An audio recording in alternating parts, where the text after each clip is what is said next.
Hello guys and welcome back. Hope you all are doing great. So in today's video, we are going to see how to create a simple shop system.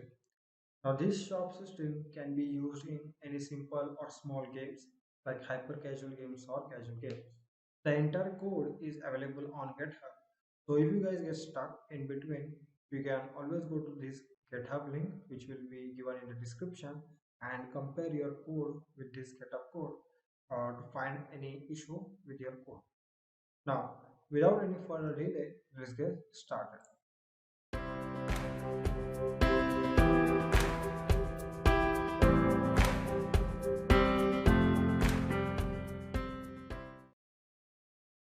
Before we start, you need to download and import the starter project. So go to description, click on starter project link, download Unity package,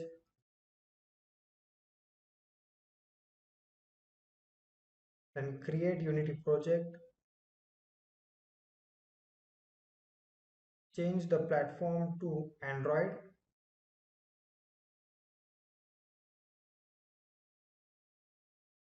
and import the package to it. Now we are ready to follow the tutorial. Double click to open it in editor and we will use our namespace shop system. We don't need start, let's remove that thing. We need a simple variable. Serialized field private float dot speed, and in update we are going to rotate. So for rotating, we will set our transform dot rotate. Our x will be 0 because we are not going to rotate in x-axis. Y will be rotate speed into time dot delta time, and z will also be 0. So save all these things, go back to our editor, select the car holder, drag the rotate, let's set the speed to 30. Let's try, click on play and let's see how it performs. Okay, it is rotating, which is looking good. So let's deactivate car one as well. So at the start, all of them will be deactivated. Okay, so now we need a UI script to update this information of our UI. So for that, we'll create a new C# script and we'll call this shop UI. Double click it to open it in editor.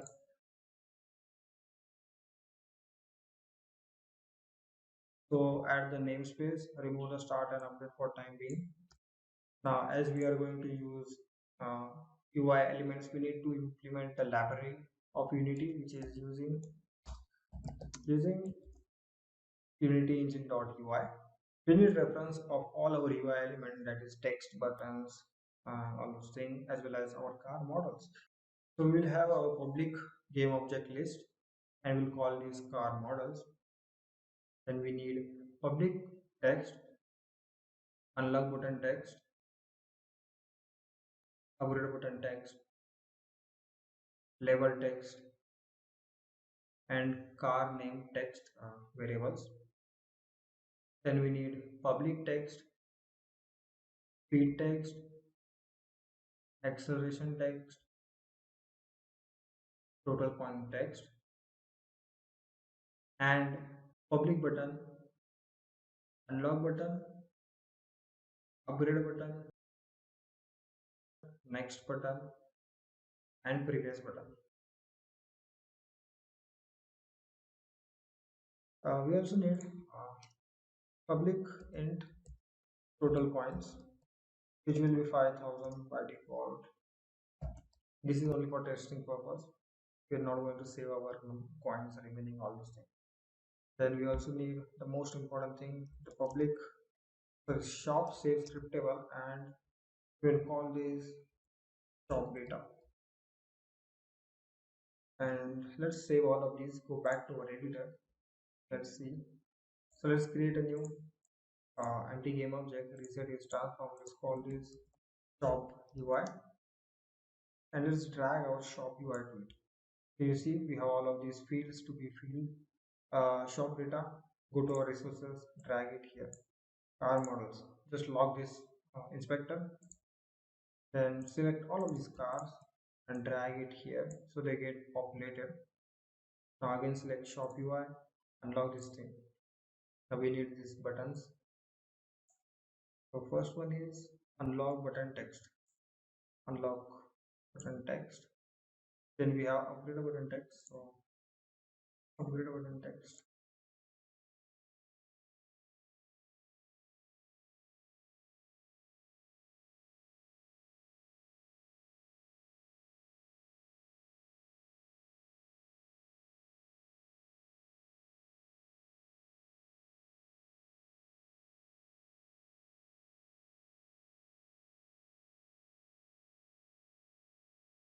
Okay, so we have populated all our fields and we have all the required UI elements as well as the data we need for our shop.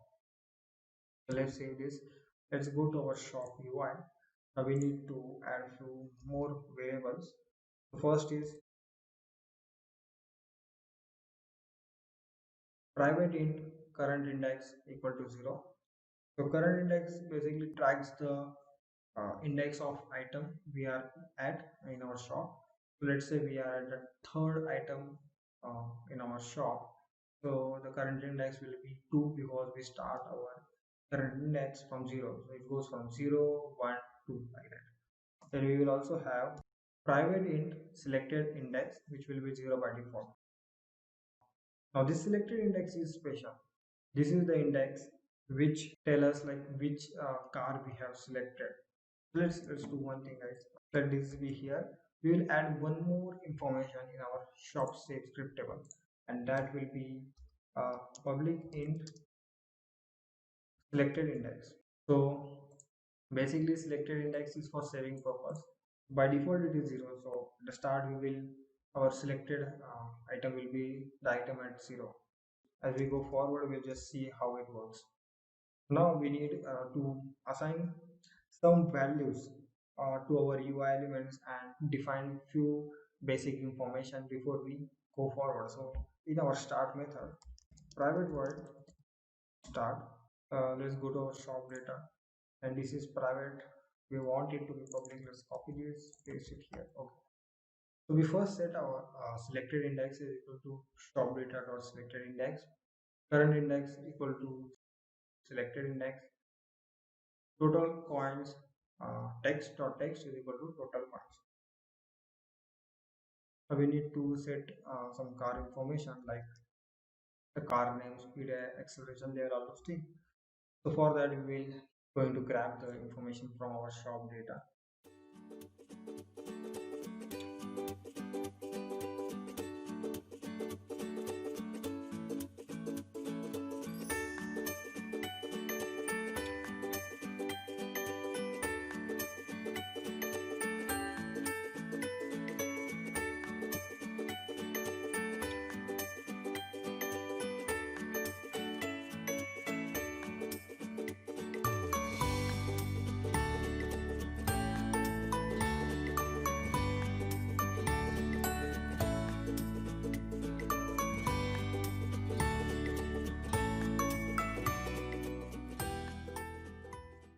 Okay, so here first we set our car name. So car name dot text is equal to shop data. Then we go to the shop items array and we go to that current index element and we get its name. Similarly, we create a new int for car level and we get the level of that uh, item. Then we set our level text which is equal to level which level plus current level plus 1. As you can see here, we are adding 1 to our current level. The reason we are doing this is because in our data, our current level starts from 0. But in our UI, we have to show our level which starts from 1. We cannot show our level 0.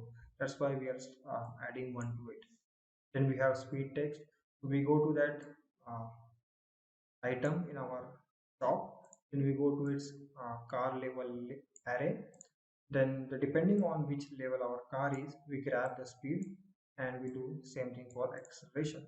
Now we need this information to be populated by many times, like when we click on next button, previous button, all those things. So I will just cut this, create a new method here, private void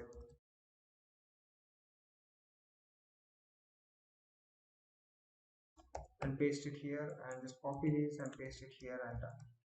Now we need to add assign some methods to our button as well. So for that we will create few methods for our button.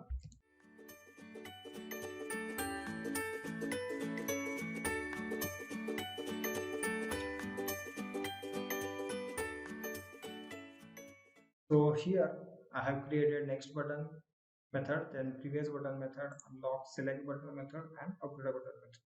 So here we are naming this unlock select because the same button will be used for unlocking the car or selecting it. So these methods should be assigned to our buttons. So for that we can do two things. So let me just make one of them public and demonstrate how the normal way is. So one now next button is public. So let's save this, go back to our editor. In our canvas we have this next button. Each button has this component called button, and they have this list on click. So if you want, you can just click on this plus icon, drag the shop UI because our shop UI has the shop UI script on it. Then go to this no function, go to this shop UI, and go to this next button. So this is one of the way of implementing the buttons. Implementing the method to buttons. But we don't need this because we have reference to all our buttons. So we can directly add or assign the listener to them from our script, and I find that more better, because the thing is, let's remove this thing. Okay, white is adding, remove that. So as we know, we have these buttons as fields here, so it becomes like easy for the designers to just grab and drag the buttons here, and we do all the assigning thing from our script and don't give any more headache to our designers like that. So it is a very better way of doing it.